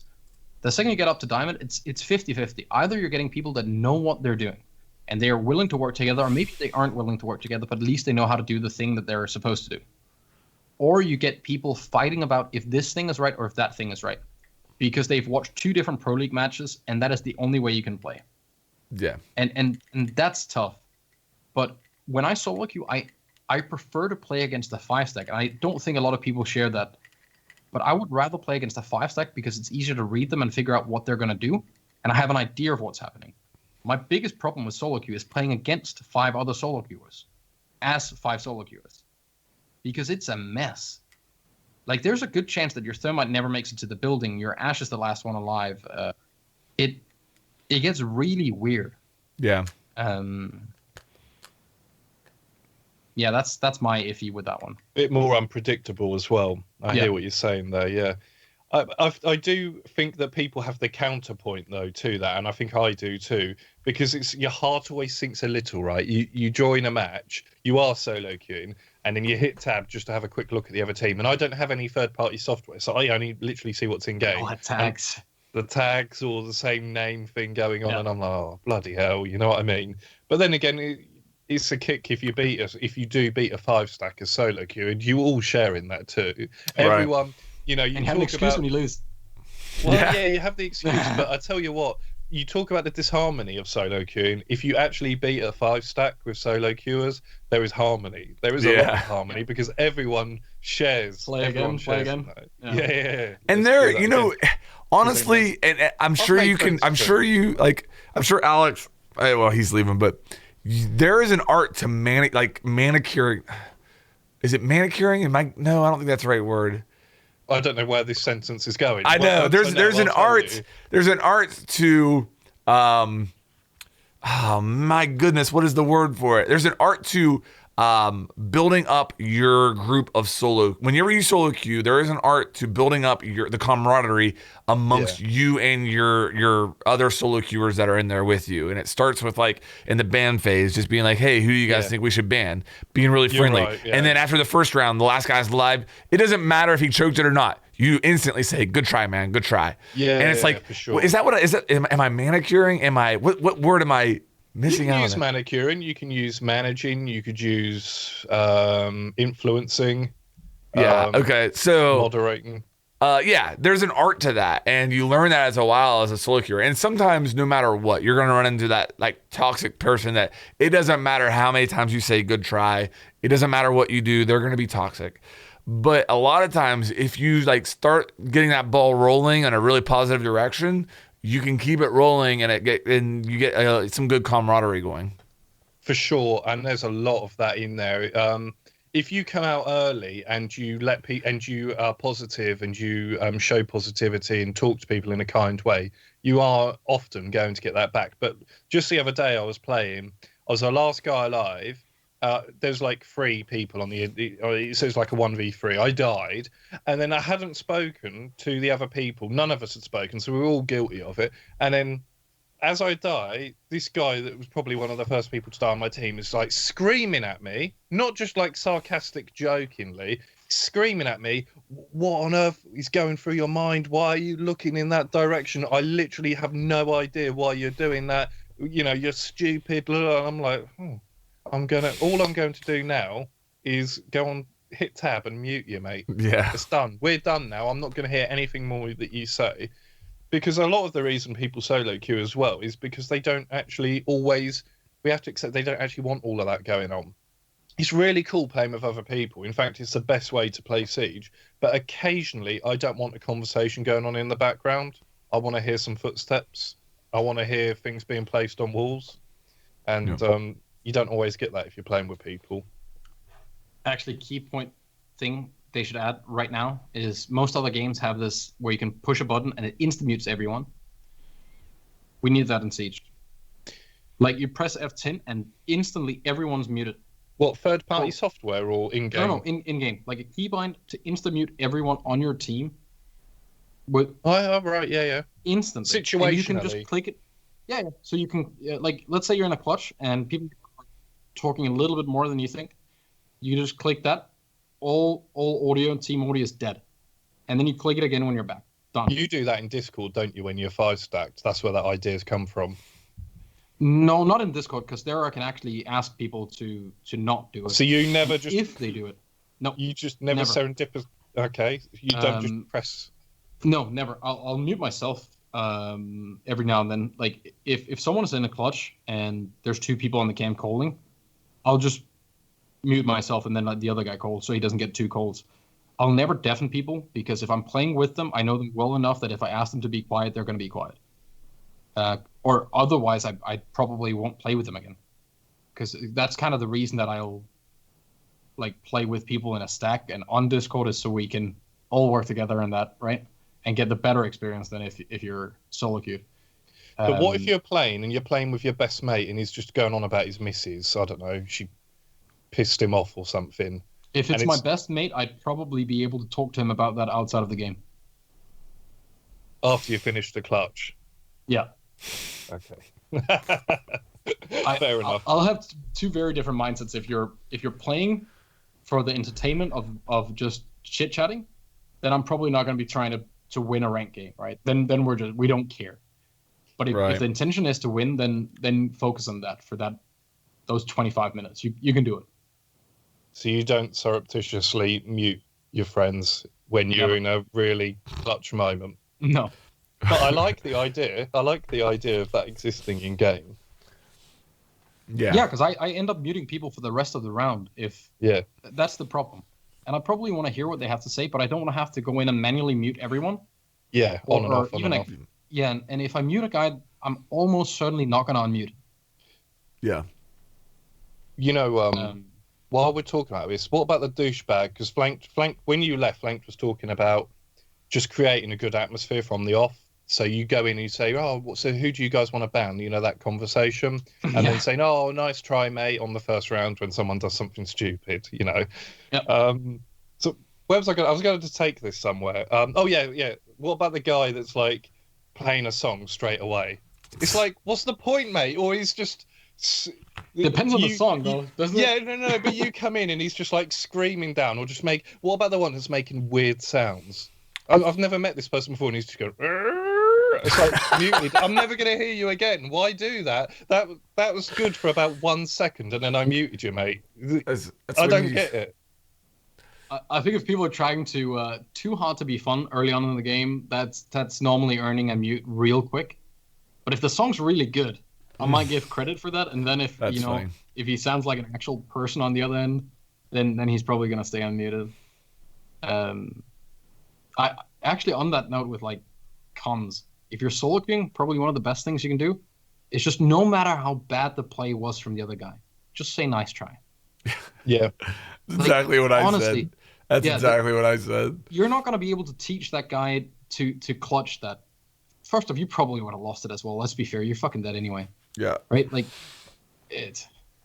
graveyard calls are not really winning games. If you don't do the nice try, if you do go the other, if you don't go stick and if you don't go carrot and go stick, you're just going to get muted anyway, or they're going to come back at you really hard, and it's just going to be. And he's not going to be the one that's flying over there to help you get that wall open in the next round when you rely on your teammate to actually not hate your guts. If anything, he's going to one-tap you in the back of the skull. Yeah. Yeah, that's rough. You're a Thermite, and that guy that you were angry in on the defense round doesn't want to open your wall now because you called him a bot when he didn't clutch. And you could have won the game, right? Like, oh, just say nice try. Just don't be an ass. A bot on normal. Okay. All right. Moving on. We have one here from Haircomb. How do you think Clash and other underperforming operators should be tweaked? I mean, that's quite a open question, loaded. Really. Yeah. Well, loaded insofar as Clash is inserted into it. I would just say from personal experience, I'm quite happy with them not doing anything to Clash that makes her picked any more than she is right now. So if she is underperforming, I hope she stays that way. Not all operators were made equally, in my book. Clash needs reworked. I mean, that's, and I think that's really the answer to this question is you have to take it on a case-by-case basis. Clash needs reworked. I had a scenario yesterday where I came up against a Clash, and at the end of the day, that just does not feel like, it doesn't feel like an FPS. Like so a Clash is sitting there shocking me. I'm slowing down. I'm taking damage. Then finally her stuff runs out. So I'm sprinting at her to try to knife her. And then she turns around and then does a 360 and shoots me. Like, that's not a fucking SPS, man. That's not an FPS. I feel like that exact situation hurt you more because you got styled on. Well, yeah. Oh, I died. I'm going to complain whenever I die. Sure. Yes, I will take all of that. But okay. So, all right. So you got somebody who's never heard of Rainbow Six Siege before in their life. They log on. They're like, oh, hey, there's Clash. What does she do? Well, here's what happens. Whenever somebody's running at you, you zap them. And while you're zapping them, they're slowed down and they take damage. But once you run out, you need to do a 360. So that way your shield's covering your back and they can't shoot you. And then you turn around and shoot them. Like, is that going to make sense? No. Like, No, but like, that's a it's very... actually a 180, but... Yeah. Well, it's a 360. Well, it could be a 180 or a 360. You know what I mean? Because you got to turn back around. Yeah. That's very selective to say it that way. Yes, because, it is. Again, every other gadget, you have these small cans. You throw them. There's needles in them. When you step on them, you have to pull them out. Otherwise, you die. You can't sprint. You can't plant. Right? Really we have this little guy. He carries around a box full of wall hacks. He can hold it up and then he can see for you. There's nothing you can do about it except for picking this one operator that can see him, but doesn't work for anything else. Okay. Like, there's plenty of arguments you can set up for Siege is not beginner friendly. Let's start with that. Very few face-to-face interactions are as anti-traditional FPS as a Clash to any other operator interaction, though. But sure, yeah, I agree. It's very different, but I think that's the good thing. We need these different things. So to put it into perspective, if you're 1v1 against the Monty after plant, you are losing unless Monty is terrible. If you're 1v1 against a Clash is losing. Depending on what health you are, not if you're 5 health. Sure. But if you're 5 health, you would also have died to a Maestro on Maestro games. Not if she does that 360 and times it right and comes around and pops you and gets a lucky one-shot headshot. There's many things leading up to that. We have to look at it like a fair thing, right? So if you are 1v1, you will always be able to chase her down, melee her, and if you go with a double melee instead of the melee and try to spray the shield, that's much better, or you go prone.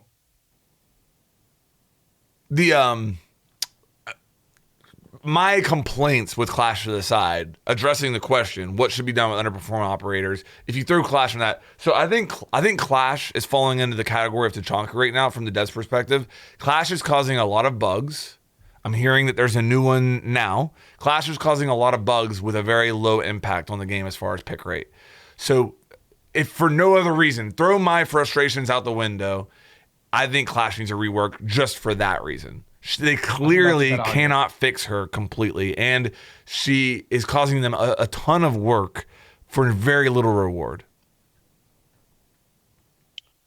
I don't like the interaction of the shield swapping between the gun. It's fun for the memes, stuff like that. There should be, at least they have a switch where they can just turn her off. But that's also becoming a little bit memey. I agree.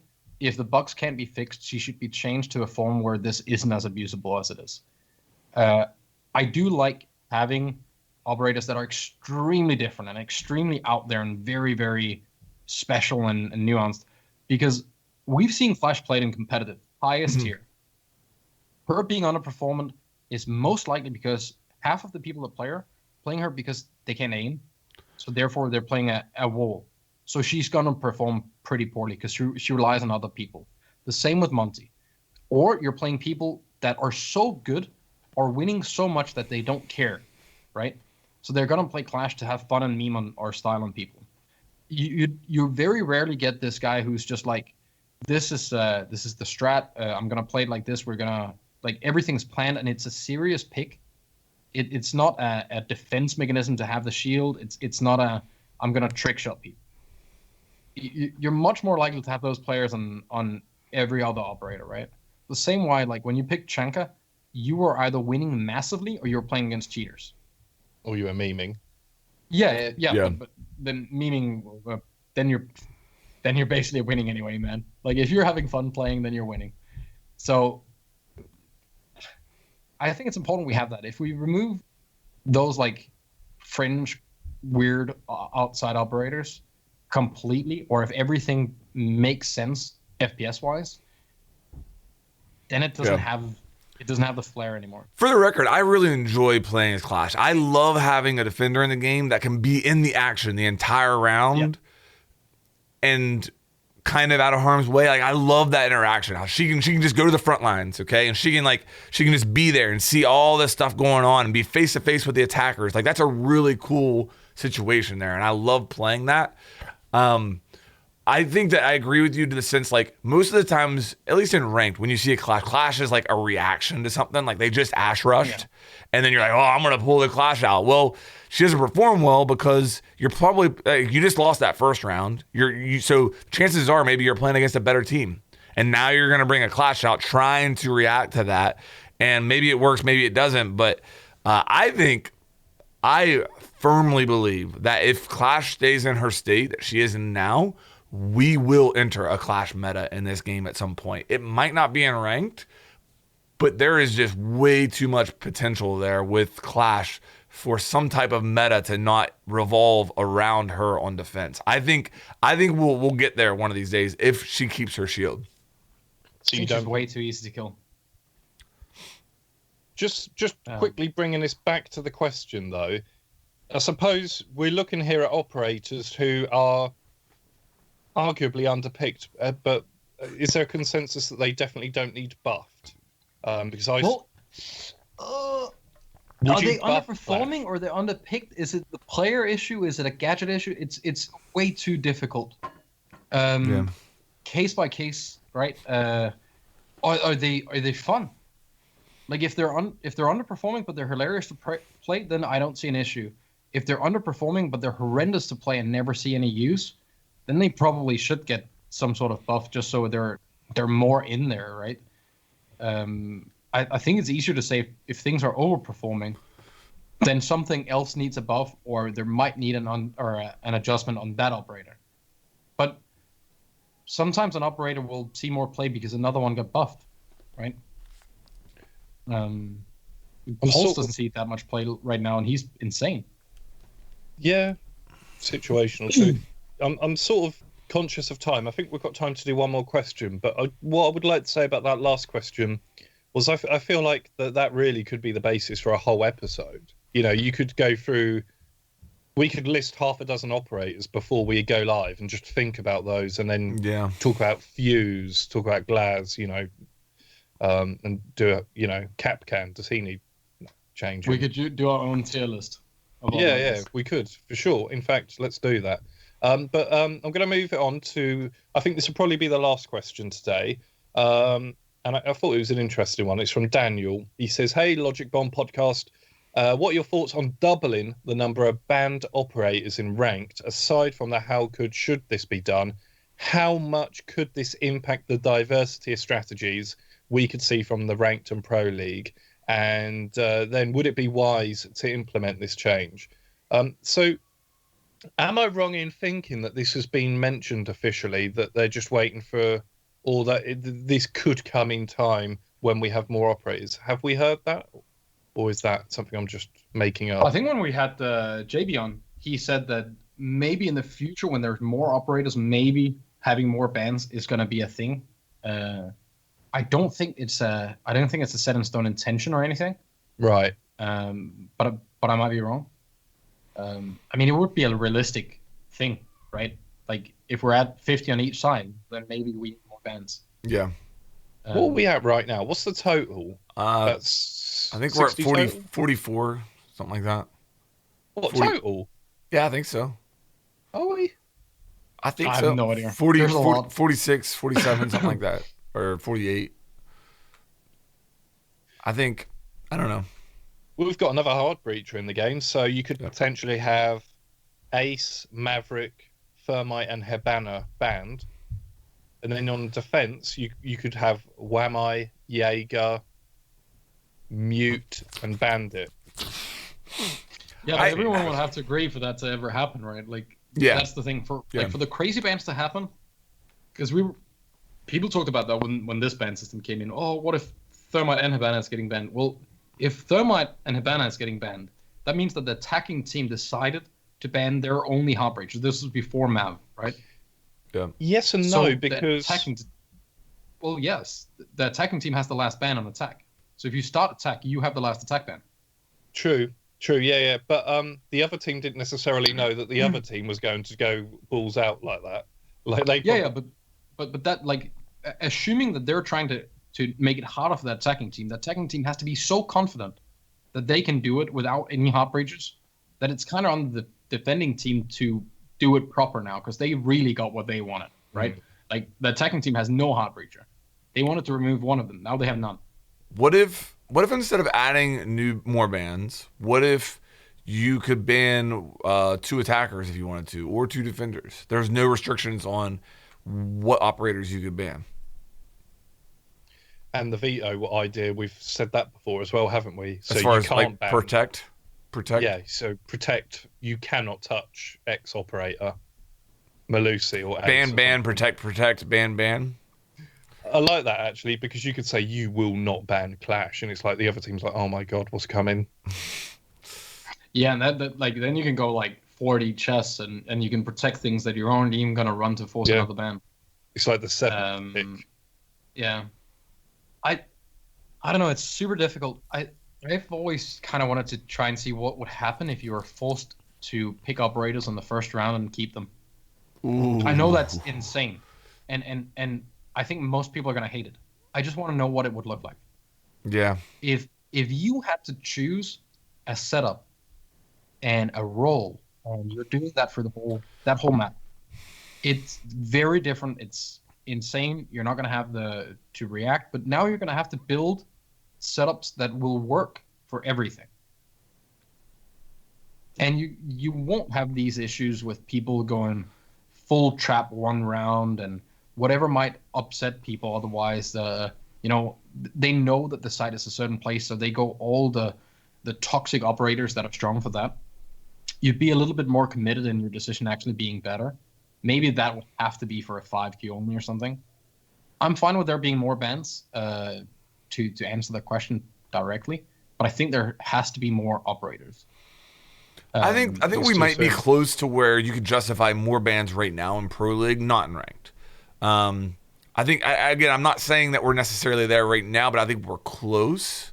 And maybe depending on pro feedback, I could see them doing that right now. If the overwhelming majority of the pros said, yeah, we'd like to have more bans, I'd say do it. But I don't think that we need that in Ranked yet. I think that we're still several operators off. Will we see more diversity in strategies, though, like he says? Because I tend to think we would, but then I think, I don't know, you could stifle a lot of strategies if you're banning more operators, and maybe it would be more stale. Well, I don't know. I almost feel like right now, so I think that like if you had more bans, then you might, like 2 operators on attack that I could see maybe being played less if there were more bans would be Ashe and Zofia. And obviously the reason I'm saying that is if you can ban out some of that defender utility, then maybe all of a sudden that soft destruction attackers, maybe they're not important. That's a super hot take there whenever I'm just skimming over this surface. But that would lead me to believe that maybe you would have more variety. I don't think we're mature enough to be allowed more ban shit, because the only thing they're being used for right now is mirror and echo and defense. in rank, like if you're not going to take care of your toys, I'm not getting you anymore. Yeah. If we're constantly just banning things out of either frustration or comfort, then I think the ban system has missed its mark. I think that should be a tool for strategy and not a tool for I don't play against that. And I think it's lazy from a player perspective to just automatically always ban Jackal. It's getting better though. Compared to when Pick and Ban first came into rank to where it is now, it is getting better. Wouldn't you say that a Thatcher is a tactical ban? I think that Thatcher is a copycat ban, but it's also not a comfort ban. You know what I mean? It's not a comfort ban in the same way for ranked players, the same way that Jackal or a Caveira ban. Like Caveira is like the ultimate comfort ban, because you're just basically saying that will only happen in low rank. Right. Yeah, absolutely. Like higher rank, it's Echo Mirror on every map. Maybe Valk, right? On attack, it's one of the Heartbreakers and Jackal. Yeah. Maybe Monty. Monty. If they're really terrified, if they know there's someone on the other team that might play Monty, then they're getting that. I just think it's so lazy that when I look at the defender screen, I know that there's only 3 things that will ever be clicked on. And if you try to ban anything else, people are going to question, like, what are you doing? Right? Yeah. If you try to ban, Kaid gets a fair amount of bans, but if you try to ban Bandit or Mute or Mossy or Jaeger or anything, people are like, what are you doing? And there's no real thought going into it. It's just, well, I don't want to play against Echo, right? Yeah. Even though they're like G8 IQs everywhere. But people are just in the habit of clicking it, and I'll tell you another downside to this. It's inevitable, I think, at some point. Yeah. More bans, but there's a few more downsides. Firstly, that people already get upset that they can't play, Jackal mains or whatever. I mean, there will be people even more upset because there's going to be more operators just falling into that no brain ban all the time, and it's going to be more and more people that won't get to play their favorite operator. There's that, and it's just the additional time as well. Yeah, sitting around banning stuff at the beginning of a match when you just want to play. And I know it's not that big a deal really, but you could change the system where you just you vote, right? Like you have, let's say, each player has 2 votes, and you can vote on 2, and it's just a double vote system. So whatever has the 2 most votes are the ones that are getting banned. So does that take there's a few ways out of like counter tactics? Yeah, maybe. I mean, hot take on the people upset about not playing their operator. Tough luck, man. You're playing competitive, right? You're playing ranked. If it's unranked, I get it, or casual or quick play. But if you're playing competitive, like that's just how it's gonna be, man. You need to be able to play more than one operator. You can't just be an Ash main in every game. Like first off, there's probably going to be another guy in that team that wants to try and play that operator as well. He's just not screaming and wheezing when he can't. So you need to be able to fill a few different roles. I would like to see maybe if let's assume the rank system or the ban system changed and it was class or role based. So you got more bans, but you were limited to what type you could ban. So you could, for example, ban one support, one heart breach. Yeah. And one intel entry or intel. And one dock. One spawn peeker. One dock. Spawn peeker. No, you could just one ranked star op. So you would have Doc, Ash. But do you ever use the bans to stop a teammate picking an operator? Because you always like that. People have done that to me with Fuse whenever I was on a Fuse kick. That's the main reason I ban Jaeger. People think it's just for the grenades. No, it's good. I just don't like playing with the guy who puts 3 ADS, runs over there, and gets either 3 kills or instantly dies. That's why some people ban Cav. It's not because they don't want to face a Cav in silver. It's because they don't want a teammate running off and not helping out. That's a good point. It's a good point.